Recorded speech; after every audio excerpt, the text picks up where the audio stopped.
જય સંભળાય અને આ મહાદેવ 52 ગામમાં વ્યસન મુક્ત બધાને કરી દે એવી શુભકામના સાથે અંતરની ભાવનાથી બોલો શ્રી લાકડેશ્વર મહાદેવ કી મિત્રો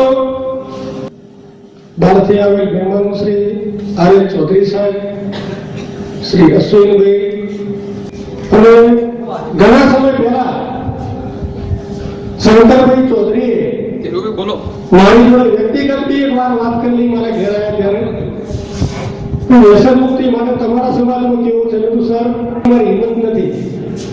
તો તે વખતે પણ સાહેબે મને કહેલું અને એમનો એક અંતર નેતા તરીકેની પણ સમાજની ભાવના તરીકે એમને એવી ઈચ્છા હતી કે સમાજ વ્યસન મુક્ત બને અને સમાજ વ્યસન મુક્ત બને તો સમાજનો વિકાસ થાય. મિત્રો બધાને ખબર છે કે આજે આપણે કેમ ભેગા થયા, એનો હેતુ શું? એનો હેતુ ફક્ત એટલો જ કે જો આ સમાજનો વિકાસ કરવો હશે તો સમાજનું કોઈ પણ એક પાસું નબળું હશે તો સમાજનો ક્યારેય વિકાસ નહીં થાય. 27 ગામ ગોળ 27 ગામ અમારા સમાજની કોડિયારો કહેવાય છે. તો કોઈ આપણા એકલા સમાજ માટે દરેક જ્ઞાતિ માટેની વાત કરું છું કે કોઈ પણ સમાજનો વિકાસ કરવો હોય તો એના દરેક પાસા મજબૂત હશે તો સમાજનો વિકાસ થશે. તો કોડિયારામાં અમારા 27 ગામની અંદર આજે ચૌધરી સાહેબ બેઠેલા છે, તેમણે અમે અને અમારા સમાજના યુવાનોએ એક ટીમ બનાવી અને વ્યસન મુક્તિ અભિયાન ચાલુ કર્યું. મિત્રો તમારે ત્યાં ગામનું વ્યસન બહુ ઓછું છે પ્રમાણમાં. અને આજે 27 ગામમાં 15 દિવસ પહેલા કોઈ પણ ગામમાં કોઈ પણ પ્રકારનું વ્યસન તમને અત્યારે જોવા મળે તો તમે જે માગો ઇનામ આપું. 27 ગામ તદ્દન વ્યસન મુક્ત. દારૂ, ગુટખા આ તમને અમારા કોઈ સમાજમાં જોવા નહીં મળે. ધીમે ધીમે બધા સમાજોએ કામ કર્યું છે વ્યસન મુક્તિ માટે, કારણ કે વ્યસન એ એવી ભયંકર રોગ છે, કેન્સર કરતા પણ ખરાબ રોગ છે. કેન્સર તો વ્યસન કરે એટલે થાય છે. કેન્સર વાળાને વ્યસન નથી થતું, વ્યસન કરે એને કેન્સર થાય છે. હવે એનો સૌથી ભયંકર કોઈ નશો હોય તો દારૂ છે. तो शायरी शुरुआत करो तो दारूनी गिलासों में डूबे तो फिर ना उभरे जिंदगानी में, गिलासों में डूबे तो फिर ना उभरे जिंदगानी में, हजारों बह गए इन बोतलों के बंद पानी में. દારૂની બંધ બોટલોની પાણીમાં કેટલાયના ઘર તબાહ થઈ ગયા. મિત્રો બધા એવું વિચારતા હોય છે કે વ્યસન સમાજમાંથી આવ્યું છે તો કાઢી નાખવું જોઈએ. હું એવું માનું છું કે કાઢી નાખતા પહેલા અંદર જઈને જોવું જોઈએ કે વ્યસન આવે છે ક્યાંથી. આપણા સમાજ કોઈ પણ સમાજમાં વ્યસન આવે છે ક્યાંથી? મિત્રો આપણે પોતે જ વ્યસન માટે જવાબદાર છીએ. આપણે ધ્યાન નથી રાખતા એટલે વ્યસન આવે છે. એ વ્યસન કેમ આવે છે, એની અસર શું છે, એના ગેરફાયદા શું છે, એનાથી નુકસાન કોને જાય છે, આ વસ્તુ આપણે બરોબર સમજી દઈશું તો કોઈ માણસ વ્યસન નહીં કરે. અને વ્યસન આવે છે એનું સૌથી પહેલું એક જ કારણ કે મિત્રો દારૂ માટે ખાલી ટૂંકમાં સમજી જજો. જામ હો તો તોડ દો, જામ હો તો તોડ દો, ઘર આए મહેમાન, નજર કર દો બેટી ચેત નાદાન. ये दारूના ગ્લાસ બતાવો અને કોઈ મહેમાન આવ્યો હોય તો દારૂનો ગ્લાસ તોડી નાખજો. તિરસ્કાર કરજો. કેવી રીતે? પોતાના ઘરની પરિસ્થિતિ સમજે કે આ વસ્તુ મારા ઘરના બેન બેટી દીકરી માટે ખરાબ છે. અને સૌથી તો વધારે ત્રાસ હોય તો માને છે. જેનો છોકરો દારૂ પીતો હશે તો સૌથી વધારે એની માને તકલીફ હશે. કારણ કે બહુ ઘરમાં આવશે એ બી સાસુને ગાળો બોલશે, એનો બાપ બી સાસુને ગાળો બોલશે, તારા હાથે બગાડ્યો છે છોકરાને. પછી એની દીકરીઓ છે એ સાસરે થશે તેને બી કહેશે તારો બાપ દારૂડિયો છે. એટલે સૌથી વધારે જો કોઈ દારૂનો ત્રાસ હોય તો માને ત્રાસ છે, બીજા નંબરમાં પોતાની પત્નીને ત્રાસ છે, ત્રીજા નંબરમાં એની દીકરીને ત્રાસ છે કે વ્યસન માણસ કેમ કરે છે. લોકો વ્યસન કરવાવાળાને દોષ નથી આપતો. માણસના શરીરની અંદર કંઈક ને કંઈક એવી બીમારી આવી જાય છે. કાં તો સંસ્કારના લીધે આવી હોય, ક્યાં તો કેરના લીધે હોય, ક્યાં તો તકલીફ હોય. તમે કોઈ પણ મોટા ભાગે દારૂવાળાને પૂછો, ભાઈ તું કેમ પીવે છે, તો એને એક કે સાહેબ બહુ તકલીફ છે, હું તો પીતા હું ગમ ભૂલાને को, पीता हूं गम भुलाने को, मुझे पीने का शौक नहीं कि साहब पीવાનો શોખ નથી, પણ સાહેબ એટલું દુઃખ છે, પત્ની ખરાબ મળી, પપ્પા ખરાબ મળ્યા, માં ખરાબ મળી, મારું કોઈ સાંભળતું નથી.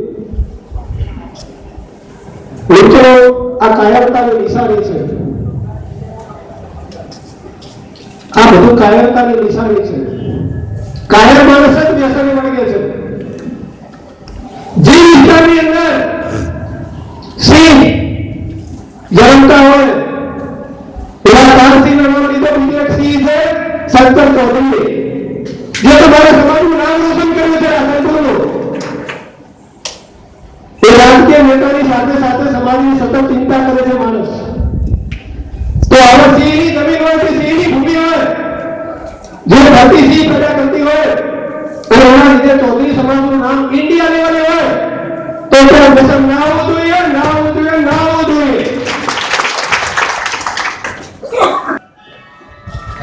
કે ભાઈ માણસ માનસિક રીતે ભાગી પડ્યો હોય, મનોબળ માણસનું તૂટી ગયું હોય, કોઈ પણ ધંધામાં નુકસાન આવ્યું હોય, ઘણા બધા કારણો છે માણસનો વ્યસની બનાવવા પાછળ.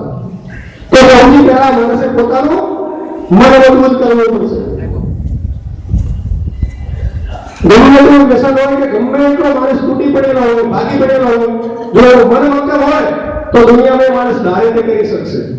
અને મન મક્કમ કરવા માટે એકદમ સરળ અને સીધો ઉપાય બતાવું તમને. આનાથી તમારું દારૂ બી છૂટી જશે, જે ઘરડા દાદા છે એનું અફીણ બી છૂટી જશે, અને જે ગુટખા ખાતો હશે એનું ગુટખા બી છૂટી જશે. કારણ કે સૌથી પહેલા છોડવા માટે મન મક્કમ હોવું જોઈએ. મન મક્કમ કરવા માટેનો પ્રયોગ છે, દરેક માણસે પલટી મારીને બેસી જવાનું સવારે વહેલા, ચા પીને અથવા ચા પીધા પહેલા, તેને અનુકૂળ નહીં. પોતાનું જમવું નાક બંધ કરી દેવાનું, ડાબા નાકથી 5 મિનિટ શ્વાસ લેવાનો અને કાઢવાનો, લેવાનો અને કાઢવાનો. દરરોજ 5 મિનિટ કરો એટલે તમારું મન પથ્થર તોડે એટલું મજબૂત થઈ જશે. હવે બીજો વસ્તુ તમે બતાવો, આયુર્વેદિક ઉપચાર છે. પેમ્ફલેટ હું લાવ્યો છું, બધાને પેમ્ફલેટ આપીશું, પણ આયુર્વેદિક ઉપચાર બતાવું તમને વ્યસન છોડવા માટે. આદુના નાના નાના ટુકડા કરી દેવાના, મને લખવું હોય તો લખી દેજો. આદુના નાના નાના ટુકડા કરી દેવાના. આ વ્યસન છોડવા માટે અફીણ બી છૂટશે, આનાથી દારૂ બી છૂટશે અને તમાકુ બી છૂટી જશે. માણસના શરીરની અંદર 12 પ્રકારના રસાયણો હોય છે. એ રસાયણ ખૂટી જાય ને, એ રસાયણ તમે બહારથી ભરપાઈ કરી દો, તમારું વ્યસન ઓટોમેટિક છૂટી જાય. તો એ વ્યસન ભરપાઈ કરવા માટે આદુ નાના નાના ટુકડા કરી દો, ટુકડા કરી એને સૂકવી દો, ઉપર લીંબુ નીચોઈ દો, કાળું નમક નાખી દો, ડબી ભરી દો. આ એક વસ્તુ થઈ. બીજી વસ્તુ 100 ગ્રામ કાળું નમક, 500 ગ્રામ વરિયાળી, 500 ગ્રામ અજમો વાટી કાચના વાસણમાં લીંબુ નીચોઈ આખી રાત ચરણામાં પડ્યો રાખો. સવારે નાની નાની ગોળીઓ બનાવી દો. આ ખાસ અફીણના બંધાણીઓ માટે નાની નાની ગોળીઓ બનાવી દો. જ્યારે અફીણ ખાવાની ઈચ્છા થાય ત્યારે એક ગોળી મોઢામાં નાખી દેવાની. આ અફીણ છોડવા માટેનો પ્રયોગ. ત્રીજો છે અફીણ અને ગુટખા બંને. કારણ કે ઘણા એવું છે કે મસાલો બધું હલાવે નહીં તો એને જપ પડે નહીં, એને એવો રસો ન હોય પણ એને મોઢું હલાવવાની ટેવ પડી ગઈ. તો એના માટે છે તજનો પાવડર. તજના આખા નાના નાના ટુકડા કરી દેવાના અને એની જોડે ચોખા મિક્સ કરી દેવાના, થોડા વાટી ક્રશ કરી અને મોઢા મૂકી દેવાના. તો એને મસાલો ખાવાની ઈચ્છા નહીં. વ્યસન મુક્તિના ઉપાય સૌથી પહેલો ઉપાય છે યોગ અને પ્રાણાયામનો. કોઈ પણ વ્યક્તિ વ્યસન મુક્ત થવું હોય તો એને મન મજબૂત કરવું પડે, અને માણસનું મન મજબૂત થાય તો કોઈ પણ પ્રકારનું વ્યસન ઘડીના છઠ્ઠા ભાગમાં એ છોડી શકે છે, સંકલ્પાન માણસ બને તો. સૌપ્રથમ પલાઠી મારીને બેસી જવાનું, ડાબા નાકથી શ્વાસ અંદર લેવાનો અને ડાબા નાકથી બહાર કાઢવાનો. જમણું નાક તમારા અંગૂઠાથી બંધ કરી દો. આવું 5 મિનિટ કરવાનું છે, જેથી તમારી ચંદ્ર નાડી સક્રિય થઈ જશે. અને ચંદ્ર નાડી સક્રિય થશે તો તમે સંકલ્પવાન બની જશો અને દારૂ, અફીણ, બીડી, ગુટખા આ વ્યસન છોડવા માટે તમે માનસિક રીતે એટલા મનોબળ તમારું મજબૂત થઈ જશે કે તમે આ વ્યસન છોડવા માટે સક્ષમ બની જશો. અને આવું 21 દિવસ તમે કરશો તો તમારો વ્યસનનો જે પ્રભાવ છે એ તમારા પરથી નીકળી જશે અને તમે બિલકુલ મન મક્કમ કરીને વ્યસન છોડી શકશો. બીજો એક આયુર્વેદિક પ્રયોગ છે. આદુના નાના નાના ટુકડા કરી દેવાના, એને તડકામાં સૂકવી દો. સુકાઈ ગયા પછી એની અંદર લીંબુ નાખી દો. લીંબુ નાખીને થોડું કાળું નમક નાખી દો અને એની નાની નાની પડીકી બનાવી દો અથવા કાચની બોટલમાં ભરી અને રાખો. જ્યારે બી તમને અફીણ, બીડી, દારૂ, ગુટખા ખાવાની કે પીવાની ઈચ્છા થાય તો 2 કે 1 ટુકડો મોઢામાં મૂકીને ચૂસો તો તમને આ વ્યસન કરવાની ઈચ્છા નહીં થાય. બીજો એક છે પ્રયોગ આયુર્વેદિક. 60 ગ્રામ કાળું નમક, 500 ગ્રામ વરિયાળી અને 500 ગ્રામ અજમો વાટીને કાચના વાસણમાં લીંબુ નીચોવીને ચાંદની રાતમાં મૂકી દેવાનું અને સવારે આ બધું જે મિક્સ કરેલું છે કાળું નમક, વરિયાળી અને અજમો એને તવા પર થોડું શેકી લેવાનું.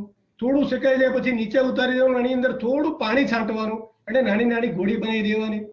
આ ગોળી જ્યારે બી તમને અફીણ ખાવાની ઈચ્છા થાય, જ્યારે બી ગુટખા ખાવાની ઈચ્છા થાય કે બીડી પીવાની ઈચ્છા થાય ત્યારે મોંમાં મૂકી દેશો તો તમને વ્યસન કરવાની ઈચ્છા નહીં થાય.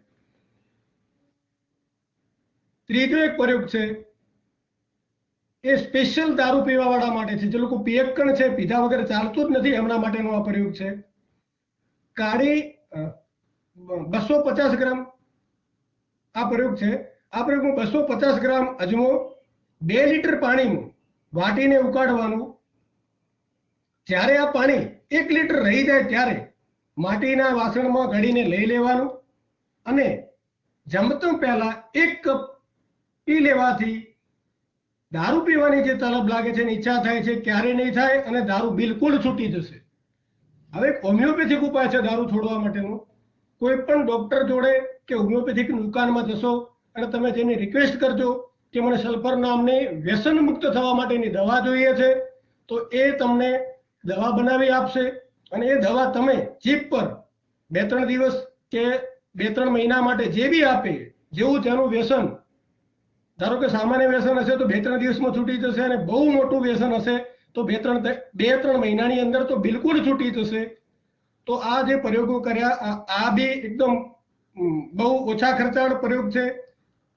હોમિયોપેથિકમાં તો તમને 20, 25 કે 50 રૂપિયાની જ દવા આવશે અને આટલાથી તમારું જો વ્યસન છૂટી જશે તો તમારા ઘરના ફેમિલીના મેમ્બરો, તમારા ભાઈ, બહેન, દીકરા, તમારા મમ્મી આ બધા લોકો તમારો જે વ્યસનનો ત્રાસ છે એનાથી મુક્ત થઈ જશે અને તમે પોતાના ફેમિલીને સારામાં સારું એક પોતાનું વ્યસન મુક્ત બની અને પોતાનું યોગદાન આપી અને ફેમિલીના વિકાસમાં સહાય બની શકશો.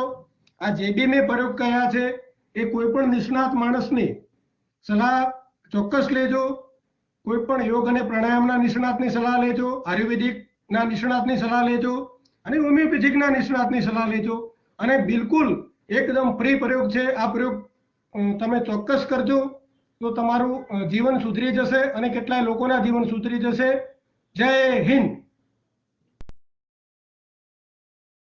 મિત્રો, જો આ એકદમ સરળ અને બિન ખર્ચાળ ઉપાય બતાવેલા છે, આ ઉપાય આપ જો આપણા મિત્ર સર્કલમાં અથવા કોઈ પણ વ્યક્તિને વ્યસન છોડવું હોય એને તમે ચોક્કસ શેર કરજો, એને મોકલી આપજો તો એની બી જિંદગી સુધરશે અને એની જિંદગી સુધરશે તો તમને બી એનું પુણ્ય મળશે. તો આ એક પુણ્યનું કામ છે. તો એ પુણ્યનું કામ સમજી અને લોકો સુધી આ સંદેશો પહોંચાડવા માટે આપ સૌને મારી નમ્ર વિનંતી છે. જય હિન્દ.